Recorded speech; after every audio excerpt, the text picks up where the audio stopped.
விளையாடு ஓய்ந்திருக்கலாகாது. அதுக்கு தான் சூப்பர் சரவணா ஸ்டோர்ஸ்ல சம்மருக்கு ஆடைகள் வாங்கும் போது outdoor games free. Super Saravana stores summer கோடையை கொண்டாடலாம்.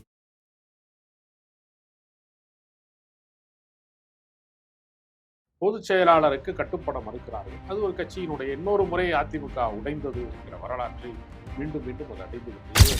தன்னுடைய திமுக காரன் ஓட்டு போட்டதுனால தாங்க கம்யூனிஸ்ட் கட்சியில இருந்து, விசிகால இருந்து, முஸ்லீம் லீக்ல இருந்து இத்தனை எம்எல்ஏக்கள் வந்திருக்காங்க. இவருக்கு ஆதரவு தெரிவித்த எம்எல்ஏக்களினுடைய எண்ணிக்கையே திமுக வாக்கு வங்கியிலிருந்து வந்தது தானே. திருமாவளவனை முதலமைச்சர் ஆக்குவது என்கிற குரல் சரியானது தானே. அதுல என்ன தவறு இருக்கு? ஏன் திமுக அறுதி பெரும்பான்மையோடு வெற்றி பெற்ற ஆட்சி அமைச்சது இந்த எண்ணம் ஏன் வரல? நீங்க சமத்துவம் பேசிட்டு பிஜேபியில செய்வாங்களா? ஒரு தலித்தை வந்து பிரதமராக்குவாங்களா? சரி சார், இப்ப எதிர்கட்சி தலைவராக ஒரு பட்டியல இனத்தம் எம்எல்ஏ ஆக்கியிருக்கலாமே. ஏன் கோபாலபுரத்து அவங்களே அங்கிருந்துதான் வரணுமா? இன்னும் நீங்க திமுக மீது அவதூறு பரப்புற வேலையை நீங்க விடவே இல்லையா? இல்ல, சங்கி வேலையை விட மாட்டீங்களா? சங் பரிவாரத்தின் பிரச்சாரகரா நீங்க ஆர்எஸ்எஸ் பிரச்சாரகரா? நீங்க நெறியாளரா? ஆர்எஸ்எஸ் பிரச்சாரகரா? பாஜகவே வரவிட மாட்டேங்கிறான் திமுக காரன், திராவிட இயக்கம் இருக்கனால வர முடியலைங்கிற வைத்தறிச்சல்ல தான் நீங்க எல்லாம் இதை சொல்றீங்க. நடவடிக்கை எடுத்த மணிப்பூர்ல தீய வச்சு கொளுத்தினா, தேவாலயத்தை உடைச்சா, பெண்களை கற்பழிச்சா, நிர்வாணப்படுத்தினா அந்த அயோக்கிய பயல்களை எல்லாம் பேசாம நீங்க இருக்கக்கூடிய ஆசிரியர் வீரமணிகிட்ட போய் எதிர்க்க ஆசி பெறுகிறாரு. அப்ப அவருக்கு என்ன கருத்து இருக்குன்னு தெரியலையா? அவர் ஆர்எஸ்எஸ் ஆபீஸ்க்கு போனார், சேத்துப்பட்டுல இருக்கக்கூடிய ஆர்எஸ்எஸ் ஆபீஸ்க்கு போனாரா, பெரியார் தொழிலுக்கு போனாரா, எங்கே போனாரு விஜய்? படிப்பறிவு இருந்தா உங்களுக்கு தெரியும். எதிர்கட்சி வரிசையில இன்னைக்கு உதயநிதி ஸ்டாலின் பேசின பேச்ச பாத்தியெல்லாம் பாக்கலையா? அவர் இன்னைக்கு உதயநிதி ஸ்டாலின் பேச்சு தாங்க ஹைலைட் இன்னைக்கு சட்டப்பேரவையில. ஆனா வெளிய மக்களுடைய பேச்சு என்ன தெரியுமா? ஒரு ஹீரோ, ஒரு காமெடியன் சட்டமன்றத்தில் இருக்கிறார். ஆமாங்க, இது தவறு நான் சொல்றேன். ஜோசியக்காரனை கொண்டு முதன்மை அதிகாரியா போடுறது தவறு, கட்சியை உடைக்கிறது தவறு. தவறு செஞ்சா தவறுன்னு சொல்லுவாங்க. விஜய் செய்யறது பூரா சரின்னா சொல்லுவாங்க. விஜயினுடைய கொள்கை சரி, நடைமுறை பத்தி விமர்சிக்கிறேன். அதுக்காக கொள்கையை தப்புன்னு சொல்லுவாங்க. நானு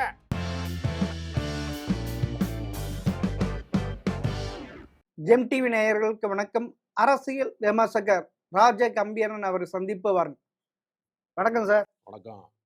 எப்படி சார் 108 எம்எல்ஏ வாங்கின விஜய் இன்னைக்கு 144 எம்எல்ஏ ஆதரவுடன் முதல்வர் ஆயிட்டாரு. நித்திய கண்டம் தப்பிச்சிட்டாரு சார். இது வரவேற்கத்தக்க விஷயம் தானே. தமிழ்நாட்டிலே இன்னொரு தேர்தல் வராமல் தவிர்ப்பதற்கு தனிப்பெரும்பான்மை எந்த கட்சிகளுமே முழுமையாக பெறாத பட்சத்துல இருக்கிற கட்சிகளிலே அவர்தான் வந்து 108 என்கிற இடத்தை பிடித்தார். இரண்டாவது இடத்திலே திமுக கூட்டணி வந்தது.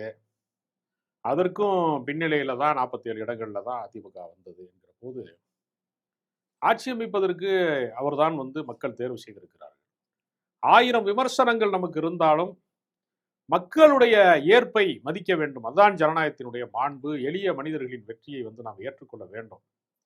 நாம் வந்து நிர்வாக ரீதியாக, கொள்கை ரீதியாக எத்தனையோ முரண்பாடுகள் எல்லாருக்குமே இருக்கிறது. யாரும் யாரையும் ஏற்றுக்கொள்வதற்கு அரசியல் கட்சி நடத்தல.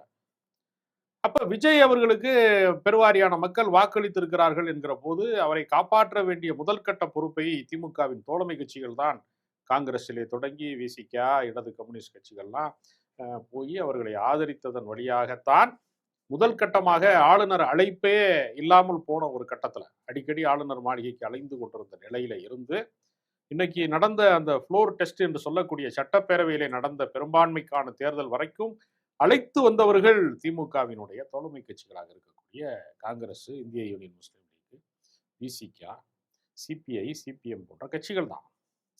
அப்படி இருக்கிற பட்சத்துல இன்றைக்கு அதிமுகவிலே இருந்து ஒரு அணி பிரிந்து வைத்து ஏறத்தாழ 25 பேர் வாக்களித்திருக்கிறார்கள் என்கிற விவரம் வருகிறது.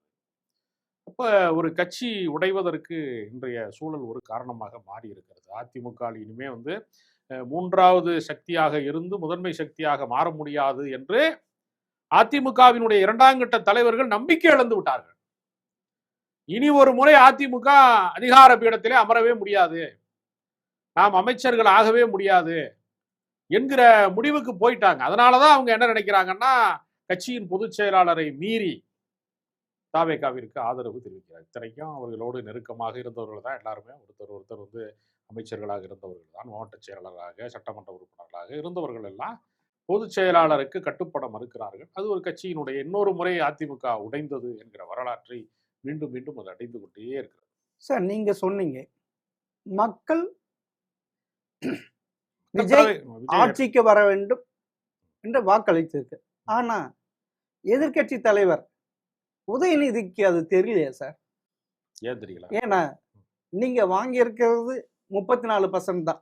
ஆமா, அதுல என்ன சந்தேகம் உங்களுக்கு? மீதி 66% உங்களுக்கு எதிராக வாக்களித்து இருக்கார்கள். அது உண்மைதானே? அந்த கணக்கு உண்மைதானா? சதவீத கணக்கு உண்மைதானா? அப்பனா 1,72,00,000 மக்கள் வாக்களித்து இருக்கார்கள். அவங்கலாம் மனநோயாளிங்களா? அப்படி சொல்லலையே அவர். நீங்க இல்ல இல்ல, அவர் நம்ம எடுத்துக்க வேண்டியது. இல்ல, அவர் என்ன சொல்றாருன்னா, உங்களை ஆதரித்தவர்களை விட ஆதரிக்காதவர்கள் எண்ணிக்கை கூடுதலாக இருக்கிறது என்று சொல்வது எதற்காகன்னா, ஒரு பொறுப்பான ஆட்சியை நீங்கள் தருவதற்கு நீங்கள் நடந்து கொள்ள வேண்டும். எப்படி நடந்து கொள்ள வேண்டும்? எல்லாருமே உங்களுக்கு ஆதரவானவர்கள் தான் என்கிற இடத்தை நோக்கி நீங்கள் நகர்ந்து விடக்கூடாது. ஒரு சர்வாதிகார போக்கு உங்களுக்கு வந்து விடக்கூடாது. ஜனநாயகத்திலே எதிர்க்கட்சி என்பது மாற்று கருத்தை சொல்வது என்பது சரியானதுன்னா, அவர் என்ன பொய்யா சொல்றாரு? 34% தான் வந்திருக்காரு அவரு. ஆமா, மீதம் இருக்கிற சதவீதம் எதிர் மனநிலையும் இருக்கிறது என்று தானே சொல்றாரு. அது என்ன தவறு இருக்குதுல? சரி சார், அவரு தவறுன்னு சொல்லிங்க. ஆனால் உதயநிதி அப்பா திரு ஸ்டாலின் அவர்கள் விஜய் ஆட்சி அமைக்க முடியாத ஒரு கட்டம் இருக்கிறப்ப என்ன தெல்லாலங்கடி வேலை செஞ்ச? ஒண்ணுமே செய்யலையா? யாருக்குமே தெரியாது. என்ன செஞ்சாரு? வட இந்திய கலாச்சாரத்தை இங்க கொண்டு வந்தாரு. என்ன செஞ்சாரு? எலியும் பூனையமாக இருக்கின்ற அதிமுகவும் திமுக எம்ஜிஆருக்கு எவ்வளவு பெரிய துரோகம் செஞ்சாங்க, ஜெயலலிதாக்கு எவ்வளவு பெரிய துரோகம் செய்த கட்சி. ஆனால் எடப்பாடியை உன்னை முதல்வர் ஆக்கிறேன் எப்படி என்று ஆசைவார்த்தை சொன்னாங்கல்ல, அதுக்கு மூவ் பண்ணாங்கல்ல. இது எப்படி சொல்றீங்க? இதுக்கு உதயநிதி என்ன சொல்ல போறா? அவருடைய அப்பா எதிர்கட்சி தலைவர் எம்எல்ஏ கூட ஆக முடியாத மக்களால் புறக்கணிக்கப்பட்ட ஸ்டாலின் என்ன ஆட்டானாரு? ஆட்டமே ஆடலையே. அவர் ஆட்டம் ஆடி இருந்தா நீங்க சிஎம் அவர் வந்திருக்கவே மாட்டாரு. தோழமை கட்சிகள்லாம் இங்க போயிருக்கவே மாட்டாங்கடே. எல்லாருமே இவர்கிட்ட ஆலோசித்து விட்டு தானே போனாங்க. திருமாவளவன் பல முறை முன்னாள் முதலமைச்சர் திமுக தலைவர் ஸ்டாலின் அவர்களோடு டிஸ்கஸ் பண்ணிட்டு ஆலோசனை செய்து விட்டு தானே போனாங்க. இந்திய யூனியன் முஸ்லீம் லீக் தலைவர் தகைசால் தமிழர் காதர் மைதீன் என்ன சொன்னாரு? நான் ஸ்டாலினிடம் கேட்டுக்கொண்டுதான் ஆதரவு அளிப்பேன்னு வெளிப்படையாவே சொன்னாரு. அப்ப ஸ்டாலின் ஆதரவு இல்லாமல அந்த ஆட்சி நடந்திருக்கிறது? அவருடைய பெருந்தன்மை இல்லாமலா இவ்வளவு நடக்குது?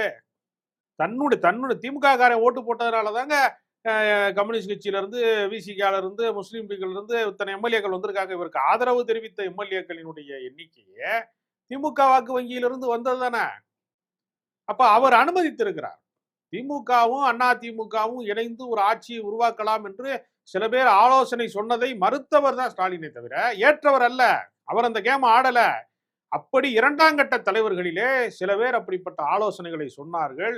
ஏன் அப்படி செய்யக்கூடாது என்று ஒரு ஆலோசனை நடத்தினார்கள் என்பதுதான் உண்மையை தவிர அதை ஸ்டாலின் ஏற்றுக்கொள்ளவில்லை, கனிமொழி ஏற்றுக்கொள்ளவில்லை, கட்சியினுடைய தலைமை ஏற்றுக்கொள்ளவில்லை. இல்ல, கனிமொழி ஒண்டிதான் அதற்கு எதிர்ப்பு தெரிவித்தார். ஆனால் ஸ்டாலின் அவர்கள் விஜய் எப்படியாவது ஆட்சியில் உட்கார்ந்துடக்கூடாதுன்ட்டு செஞ்சாரு இல்ல, அது இதுவாச்சு. அது மட்டுமா? அதிமுக திமுக அப்படி இல்லைன்னா திருமா அவர்களை முதல்வராக்க நினைச்சாங்கல்ல. நல்ல விஷயம் தானே. ஆக்கணும் நல்ல விஷயம் தானே. அது எடப்பாடி ஏத்துக்கல. அதாங்க யாரும் யாரையும் ஏற்றுக்கொள்ளவில்லை. அது ஃபெயிலியர் ஆயிடுச்சு. திருமாவளவனை முதலமைச்சர் ஆக்குவது என்கிற குரல் சரியானது தானே. அதுல என்ன தவறு இருக்கு? தமிழ்நாட்டிலே ஒரு ஒடுக்கப்பட்ட ஒரு மிகவும் பட்டியலின சமூகத்திலிருந்து ஒரு முதலமைச்சரே வரவே இல்லை. சமூக நீதி காத்த மண்ணுல, பெரியார் மண்ணுல, மிக நீண்ட காலமாக பகுத்தறிவு பேசுகிற ஒரு மண்ணில ஏன் ஒரு ஒடுக்கப்பட்ட சமூகத்தில இருந்து ஒரு தலித் முதலமைச்சர் ஆகக்கூடாது என்கிற சிந்தனை வந்தது நல்ல விஷயம் தானே. அதை ஏன் நீங்க ஒரு பாசிட்டிவா பார்க்க மாட்டேங்கிறீங்க யாருமே? ஏன் திமுக அறுதி பெரும்பான்மையோடு வெற்றி பெற்ற ஆட்சி அமைக்க இந்த எண்ணம் ஏன் வரல? அவங்க கட்சி தலைவர் தானே தலைவர். இல்ல, இந்த ஏன் என்ன வரல? நெருக்கடி நேரத்துல தான் வருவாங்க. ஏன் போன தேர்தல் ஏன் விஜய் வரலன்னு கேட்பீங்களா? அது மாதிரி தான் அவரவர் கட்சிக்கு அவரவர் முடிவு. இல்லை, நீங்க சொல்றீங்க, அதனால கேட்கிறேன். அதாவது அவர்கள் கட்சியில மிக உயர்ந்த பொறுப்புகள்ல ஆராசா போன்றவர்கள் எல்லாம் இருந்திருக்கிறாங்க. தகவல் ஒலிபரப்புத்துறையில மிகப்பெரிய அளவுல எல்லாம் இருந்திருக்கிறாங்க. கேபினட் அந்தஸ்து எல்லாம் பெற்றிருக்கிறாங்க. அந்த கட்சி பல பேருக்கு அங்கீகாரம் தந்திருக்கிறது. ஒடுக்கப்பட்ட பிற்படுத்தப்பட்ட சிறுபான்மை சமூகங்களுக்கான அங்கீகாரங்களை எல்லாம் தந்திருக்காங்க. இன்னும் திமுக வந்து அப்படி சமூக நீதியெல்லாம் பின்பற்றாத இயக்கம் அப்படின்னு யாருமே சொல்லவே முடியாது. அப்பன்னா நீ எஸ்சி தானே, இது நாங்க போட்ட பிச்சை தானே, இப்படி எல்லாம் சொல்லி அப்படின்னு அப்படின்னு யார் சொன்னா? யார் சொன்னா? அப்புறமா யார் சொன்னா? யாரு யார் சொன்னா? ஆர்எஸ் பாரதி ஆர்எஸ் பாரதி நாங்க திமுக போட்ட தலைவரா? பிச்சை, அதாவது உயர்நீதிமன்றத்தில் ம். பட்டியலினத்த மக்கள் ம். நீதிபதியாவதுக்கு நாங்க தான் காரணம், அதுக்கு நாங்க போட்ட பிச்சைன்னாரு. பொன்முடி என்ன சொன்ன, நீ எஸ்சி தானே, ராஜகண்ணப்பன் நிக்க வச்சு பேசினார், அது என்ன? இப்படி பல அலங்கோலங்கள் எல்லாம் இருக்கு. மத்த கட்சியில பூரா சமத்துவம் இருக்கு, திமுக மட்டும் இல்லைன்னு சொல்ல வரீங்க? இல்ல நீங்க சமத்துவம் பேசிட்டு பிஜேபியில செய்வாங்களா? ஒரு தலித்தை வந்து பிரதமர் ஆக்குவாங்களா? பிஜேபியில ஆக்குவாங்களா? எது அதுல ஆக்கலாம் சார், அது இங்க வாய்ப்பு இருக்கு சார். இங்க நடைமுறை ஆனா ஏன் சாத்தியம் திமுக இல்ல? ல இந்தியா மொத்தத்தையும் ஆட்சி செய்யக்கூடிய பிஜேபியில என்னைக்காவது கோரிக்கை வச்சிருக்கீங்களா அந்த மாதிரி யாராவது? சார் அதை ஆக்கி இருக்காங்க சார். எங்க? பாஜக உடைய தேசிய தலைவராக யாரு? ஒருவர் யாரு? ஆந்திரா சேர்ந்த கோவிந்தன், சரி, அவரை அதிகார பதவியில வச்சிருந்தாங்களா? தலைவர் ஆக்குறாங்க சார். அதுவே திமுகவில் ஆக முடியுமா? முதல்ல ஒரு விஷயம் புரிச்சுக்குங்க, அதிகார பதவியில அமர்த்தி இருக்கிறார்களான்னு கேட்டா என்னத்தையாவது ஒண்ணு சொல்லிட்டு இருக்கீங்க. சார் முதல்வர் கூட ஆக்கி இருக்காங்க சார். யார் ஆக்கியிருக்காங்க? எது? யாரு? எங்க எங்க முதல்வர்? தலித் முதலமைச்சர் எந்த மாநிலத்துல எது? ஆயிருக்காங்க? ராஜஸ்தான்ல ஆக்கி இருக்காங்க, ஹரியானா ஆக்கி இருக்காங்க சார். சரி, ஆமா, இது வந்து திமுகவால் செய்ய முடியுமா? சரி சார், இப்ப எதிர்கட்சி தலைவராக ஒரு பட்டியல இனத்தம் எம்எல்ஏ ஆக்கி இருக்கலாமே, ஏன் கோபாலபுரத்து அவங்களே அங்கிருந்துதான் வரணுமா? முதல்வராகவும் கட்சி தலைவராகவும் எதிர்கட்சியாகவும் அங்கிருந்து அதுதான் உங்களுக்கு வைத்தறிச்சலா இருக்கா? அந்த குடும்பத்தில இருந்து தலைவர்கள் வருவதனாலதான் கட்சி கட்டுக்கோப்பா இருக்கிறது. இல்லையென்றால் கட்சி பல பிரிவுகளாக மாறிடும்.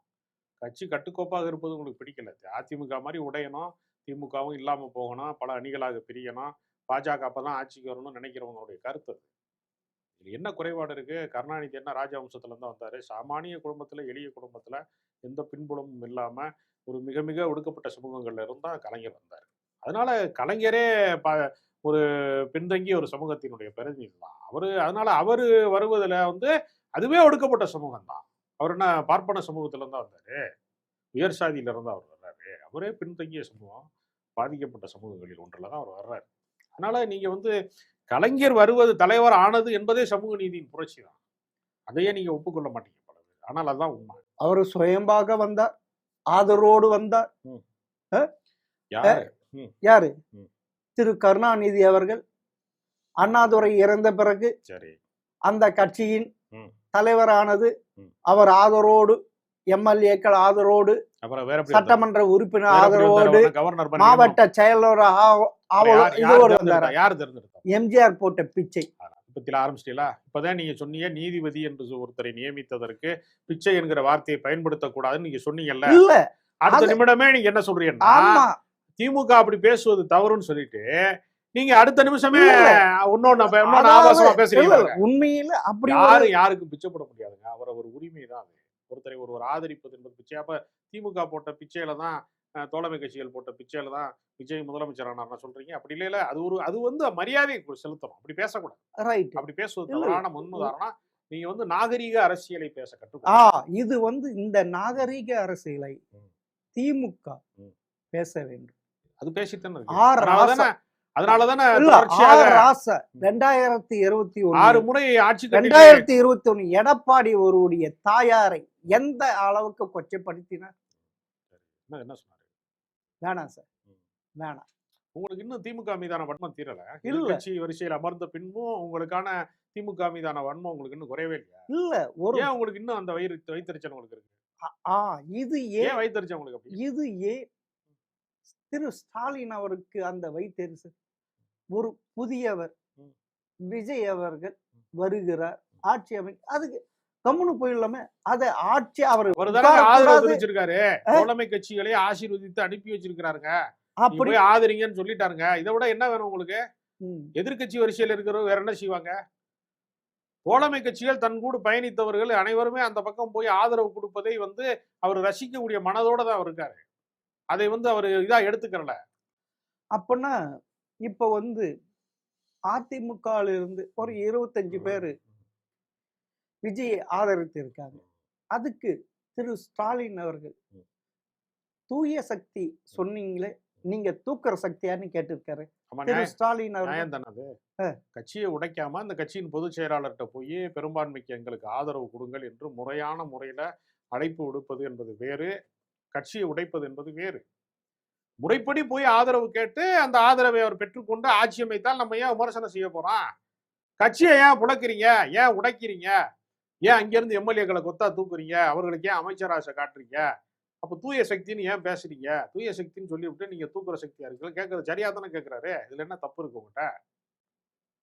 செய்யக்கூடாத வேலை தானங்க. இப்ப தாவேகால இருந்து கொஞ்சம் எம்எல்ஏவை உடைச்சு யாராவது நாளைக்கு இதே வேலையை செஞ்சா விஜய் அதை ஏற்றுக்கொள்வாரா? எல்லாருமே அவரவர் கட்சிக்கான எம்எல்ஏக்களை வந்து தாங்கள் பாதுகாக்க வேண்டும் தான் நினைப்பாங்க. தன்னுடைய கட்சிக்காரனை வந்து இன்னொரு கட்சி உடைப்பதற்கு வந்து ஜனநாயகத்துல வந்து ரசிப்பார்களா, ஏற்றுக்கொள்வார்களா யாராவது? இது முறையற்ற செயல்னு நீங்க சொல்லாம ஏதோ நல்லது நடந்த மாதிரியே பேசுவீங்க. இல்ல, அந்த கட்சியுடைய எம்எல்ஏக்கள் ஆதரவு கொடுத்திருக்காங்க. இதுல தானாவா ஆதரவு கொடுக்குறாங்க? ஆ? தானாவா ஆதரவு கொடுக்குறாங்க? நீங்க இல்ல. யோசிச்சு பாருங்க. இது வரைக்கும் எத்தனையோ கட்சிகள் உடைந்திருக்கிறது, இது மாதிரியான ஆதரவு நிலைப்பாட்டை அடைந்திருக்கிறார்கள். சி.வி. சண்முகத்தை போய் தேடி போய் முதலமைச்சரா இருக்கிறவர் போய் பார்க்கிறாரே விஜய். ஏன் எடப்பாடி பழனிசாமிக்கு வந்து வணக்கம் சொன்னால் கூட பதில் வணக்கம் சொல்லாமல் இருப்பதற்கு என்ன காரணம்? குற்ற உணர்ச்சியா? இந்த கட்சியை உடைக்க போகிறோம் என்ற குற்ற உணர்ச்சியா? அப்படி என்ன காரணம் உங்களுக்கு? என்ன அதாவது காரணம் சொல்லுங்க பாப்போம். இல்ல, எடப்பாடி தொகுதியில் அவர் நிற்ற வேட்பாளரை விலைக்கு வாங்கிட்டார்கள் யாரு? எடப்பாடி. அவன் கட்சிக்காரன் போயிட்டான், அதுக்கு என்ன செய்ய முடியும்? ஆமா, அது ஒரு அவங்களுக்கு ஒரு இது இருக்குல்ல, சரி, அதனால அந்த எண்ணத்துல கூட இருக்கலாம்ல. பழி வாங்குறதுக்கு ஒரு வாய்ப்புன்னு சொல்ல வரீங்களா? ஆ? அப்ப விஜய் பழி வாங்கிட்டாருன்னு சொல்றீங்க, அதான் அர்த்தம். எது விஜய் அப்படியும் வந்து பழி எடுத்துக்கலாம், உணர்ச்சியோடு அலைகிறார், அப்படியும் எடுத்துக்கலாம். அப்படி சொல்ல வரீங்களா? அப்பனா சரி, திரு ஸ்டாலின் அவர்கள் ம். விஜய்க்கு ம். துரோகம் செய்ய நினைச்சாரு. அப்ப இருந்தும் அவரை போய் பார்த்து அணைச்சு இது பண்ண இல்லையா? அவர் எங்கெங்க துரோகம் பண்ணாரு? நடக்காத ஒண்ணா எப்படிங்க நீங்க? நான் ஒரு ஆள் உயிரோட இருக்கும்போது அவர் கொலை பண்ண ட்ரை பண்ணாருன்னு சொல்லிட்டே தெரியாது நீங்க. ஒண்ணு நடக்கவே இல்லை. அப்படி யாரோ சில பேர் கொளுத்தி போட்டாங்க, அவ்வளவுதானே தவிர அது வந்து சும்மா ஒரு ஐடியா சொன்னாங்க, அது வேணான்னு சொல்லிட்டாரு, அவ்வளவுதான். சார், அதை போய் நீங்க வந்து ஒரு குற்றச்சாட்டா மாத்துறதுக்கு முயற்சி பண்ணிட்டே இருக்கீங்க, என்ன காரணம்? சரி சார், அகில இந்திய ம். மார்க்சிஸ்ட் கம்யூனிஸ்டின் பொதுச் செயலாளர் ஆமா, பேபி அவர்கள் ஆமா. ஒரு தனியார் தொலைக்காட்சிக்கு ம். பேட்டி அளிக்கும் போது இது அவர் போட்டு மறுபடியும் உடைச்சாரு. மறுபடியும் அது தவறுன்னு சொல்லிட்டாரு, அந்த பதிவு இருக்கு சார். வதந்தின்னு சொல்லிட்டாரு. இல்ல, அது அந்த பதிவு பதிவு அவரே இருக்கு சார். மறுத்துட்டாருங்க. அப்புறம் என்னங்க, பேபி வந்து சொன்னதை எடுத்துக்கிருவீங்க, அது மறுத்ததை எடுத்துக்க மாட்டீங்களா? ஒண்ணு உங்களுக்கு தேவையானதை எடுத்துக்குவீங்களா? அதே மாதிரிதான் தமிழக மார்க்சிஸ்ட் கம்யூனிஸ்ட் ம். மாநில செயலர் சண்முகம் அவர்களும் இப்படி ஒரு ஐடியா நான் ஏங்க, வச்சிருக்கேன் ஸ்டாலின் திமுகவுல சொல்லும் போது இருந்து அதை ஏற்றுக்கொள்ளவில்லை. திமுகவுல இருந்து அதிமுக பிறந்துச்சு. ரெண்டுமே வந்து அடிப்படையில தலைமை தான் வேறு வேறு, தத்துவம் ஒன்றுதான். அது ஒன்றும் எதிரெதிர் துருவம் கொண்டிருக்கிற கட்சியெல்லாம் கிடையாது. அதிகார போட்டிக்காக எதிரெதிர் துருவமாக பேசிக் கொண்டார்கள். எம்ஜிஆரும் கலைஞரும் நண்பர்கள் தான். ரெண்டு பேரும் அண்ணாவின் தலைமையில ஒன்றாக இருந்தவர்கள் தான். இதெல்லாம் கடந்த கால வரலாறு. ஏற்கனவே எம்ஜிஆர் உயிரோடு இருக்கிற காலத்திலேயே அதிமுகவை திமுகவில் இணைப்பதற்கு கூட ஒரு முயற்சி நடந்தது. அதெல்லாம் கடந்த கால வரலாறு தெரிந்தவர்களுக்கு தெரியும். ஆமா, அதனால என்ன 1997 ஆமா, ஆ. பிஜு பட்நாயக் ஆமா, அதை எடுத்தாரு. இறுதி காலத்துல அப்படி ஒரு முயற்சி கூட நடந்தது. இப்பயும் அப்படி ஒரு முயற்சி நடந்ததா? அது மாதிரிதான் ஒரு கட்டத்திற்கு மேல இயங்க முடியவில்லை என்கிற நிலைமை வந்தா அப்படி செய்யலாம். நாளைக்கு இணைத்தால் என்ன செய்ய போறியா? ஜனநாயகத்தில் இணைக்க கூடாது சட்டம் இருக்கா? பிரிக்கிறதுக்கு தான் செய்யணுமா? இணைக்க கூடாதா? இணைந்தால் என்ன தவறு? அப்பனா நீங்க ஒரு பயந்துட்டு இருக்கீங்க. எதுக்கு பயப்படணும்? திரு விஜய் அவர்கள் திராவிடத்தை ம். தமிழகத்திலிருந்து ம். வேரோடு சரி, அப்ப விஜய் மண்ணோடு இப்ப விஜய் என்ன மதவாத கட்சியா? பிஜேபியோட இன்னொரு அணியா அவரு? ஆ? அவரும் இந்த திராவிட கழகம் தாங்க. அவர் தமிழக வெற்றி கழகம்னு வச்சிருக்காரு. கழகம்னு சொன்னாலே திராவிட இயக்க சிந்தனை தான். அவர் பெரியார் தெருவுக்கு தானே முதல்ல போனாரு. கழகம் தான். ஆமாங்க, அவர் பெரியார் தெருவுக்கு போனாரா போலியா? உங்களுக்கு தெரியுமா தெரியாதா? ஆமா. பெரியார் என்னுடைய கொள்கை வழிகாட்டின்னு சொல்லியிருக்காரா சொல்லலையா? ஆமா சார். அப்புறம் என்ன அவர் கழகத்தை ஒழிச்சிட்டாருன்னு எப்படி நீங்க கொண்டாட்டம் போடுறீங்க? அதனால பிஜேபியோட பி டீம்னு சொல்ல வரீங்களா அவரை? யாரு? விஜயா? அவர் கழகம் தான். உண்மையிலே அப்புறம் என்ன உங்களுக்கு பிரச்சனை? பெரியாருடைய ஆ. சமாதிக்கு போயிட்டு ஆமா, அஞ்சலி எதுக்கு செலுத்தினார். வந்து அங்க இருக்கக்கூடிய ஆசிரியர் வீரமணிகிட்ட போய் எதிர்க்காரு அவர் ஆசி பெறுகிறாரு? அப்ப அவருக்கு என்ன கருத்து இருக்குன்னு உங்களுக்கு தெரியலையா? அவர் ஆர்எஸ்எஸ் Right. ஆபீஸ்க்கு போனாரு, சேத்துப்பட்டுல ஆ, இருக்கக்கூடிய ஆ, ஆர்எஸ்எஸ் ஆபீஸ்க்கு போனாரா? பெரியார் தெருவுக்கு போனாரா? எங்க போனாரு விஜய்? சரி, எங்க போனாரு சொல்லுங்க. சரி சார், அப்படிப்பட்டவர் தான் என்ன செஞ்சாரு? என்ன சார்? வெற்றிவேல்ன்ட்டு ஒருத்தர் என்ன அரசு பதவி கொடுத்தாரு. அதுக்கு என்ன சொல்றீங்க? ஆமா, ஜோசியக்காரர் கொடுத்தாரு. அப்பன்னா பெரியார். அதாவது இந்த மண்ணுல அவருக்கு உதவியா இருக்கிறவரு அவர் கட்சி போட்டாரு, அரசு பொறுப்புக்கு மாத்தணும்னு நினைச்சாரு. அதுக்கு எதிர்ப்பு வந்தோன்னா அவர் வாபஸ் பெற்றுட்டாரு. தெரியுமா தெரியாதா? அதுதான் அதுதான் ஒரு நல்ல முதல்வருக்கு அழகு. சரி. அதாவது எதிர்கட்சிகள் எல்லாமே ஆனா கட்சிகள் இதே மாதிரி இப்படி சொன்னதுனால திரும்ப பெற்றார். ஆனால் ஸ்டாலின் அவர்கள் ஆட்சியில் இருக்கும்போது எத்தனையோ தவறுகளை சரி செஞ்சிருக்காங்க. இல்ல இருங்க, தவறுகளை சரி செய்யவில்லை. அதாவது அண்ணா பல்கலைக்கழகத்தில் அந்த பல்கலைக்கழக மாணவி இன்னுமா பாலியல் இது வன்முறை செய்யும் போது அதில் ஒருவர் தான் அப்படின்ட்டு police Chennai police commissioner Arun சொன்னார். அப்ப நீங்க கண்டுபிடிச்சது வேற யாரு இருக்கானே? வித்தின் ஹாஃப் அன் ஹவர்ல அப்படி சொன்னார். ஆனா அனைத்து எதிர்கட்சிகள் அதுக்கு எதிர்ப்பு தெரிவித்தன. உயர் நீதிமன்றம் இது எப்படி சொல்லலாம், ஏது சொல்லலாம், சில கொட்டேஷன் கொடுத்தது. அப்படி கொடுத்தும் மாற்றவில்லையே சார். என்ன மாற்றல? அந்த அருணை மாத்தலையே கமிஷனர். அவர் என்ன தப்பு பண்ணாரு?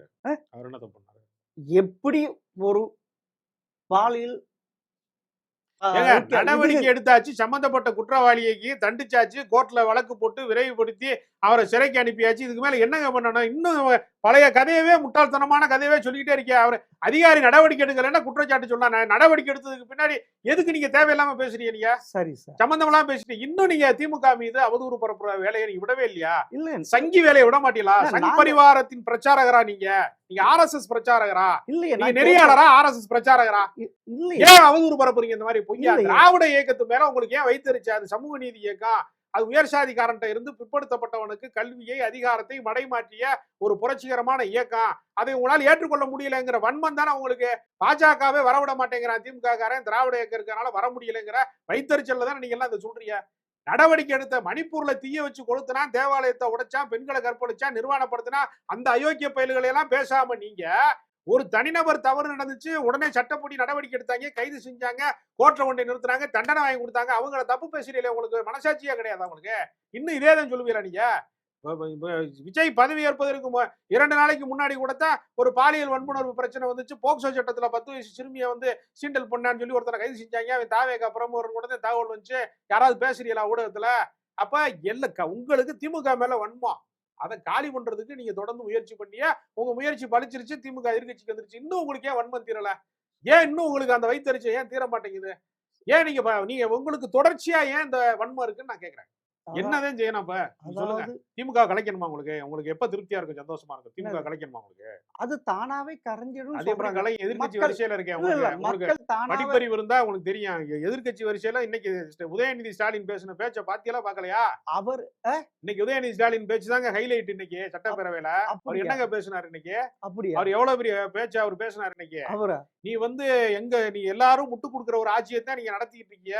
நீங்க மற்றும் பலர்னு சொன்னீங்க, அந்த கட்சியை உடைச்சுதான் ஆட்சி நடத்திட்டு இருக்கீங்க. ஆனா எங்க தோழமை கட்சிகளுடைய முட்டு கொடுத்தா நீங்க ஆட்சி நடத்திட்டு இருக்கீங்கன்னு கேட்டாரு. அதெல்லாம் உங்களுக்கு தெரியாதா?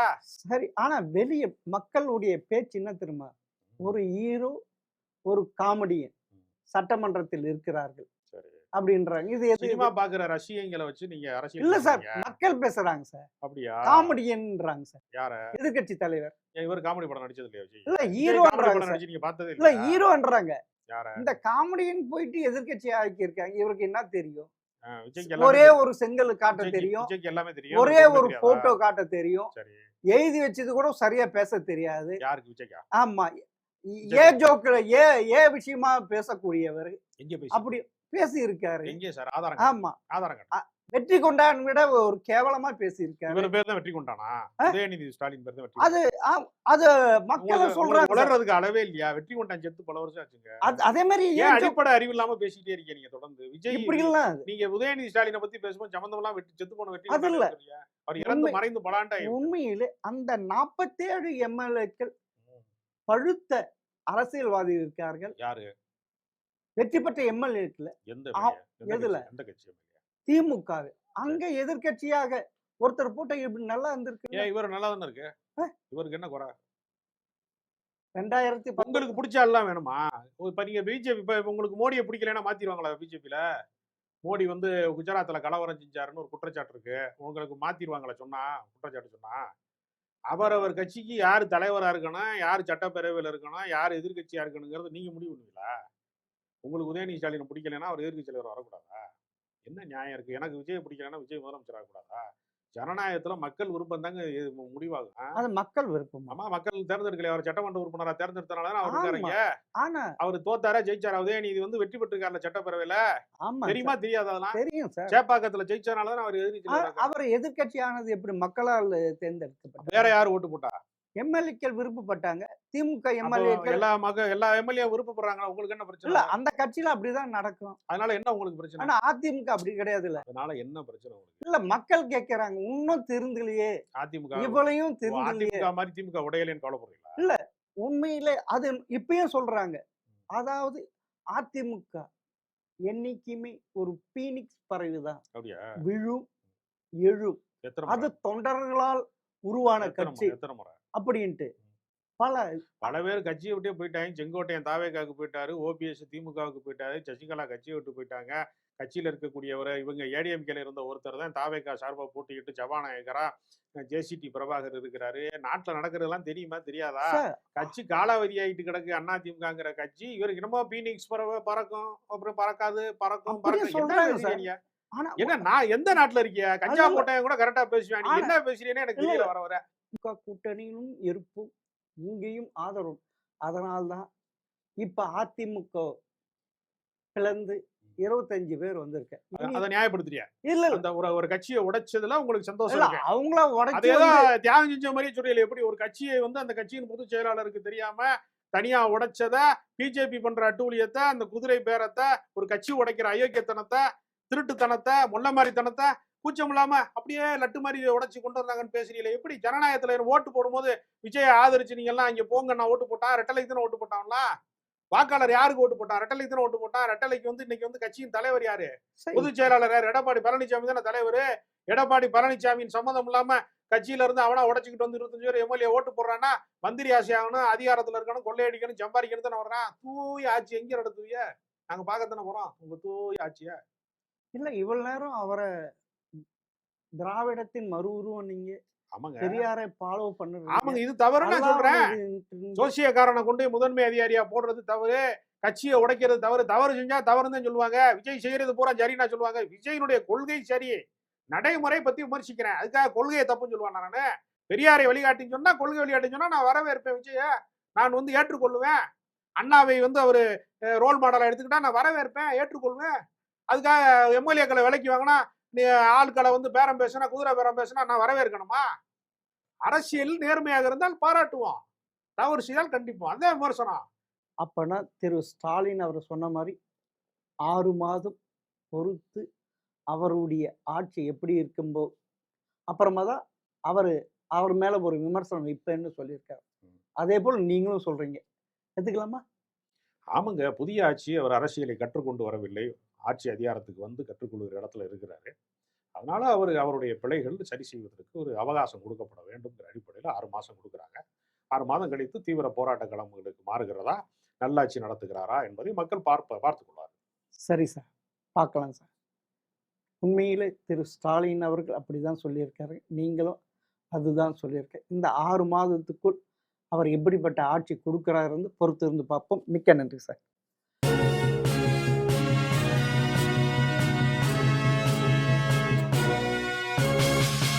விளையாடு ஓய்ந்திருக்கலாகாது. அதுக்கு தான் சூப்பர் சரவணா ஸ்டோர்ஸ்ல சம்மருக்கு ஆடைகள் வாங்கும் போது outdoor games free. Super Saravana stores summer கோடையை கொண்டாடலாம்.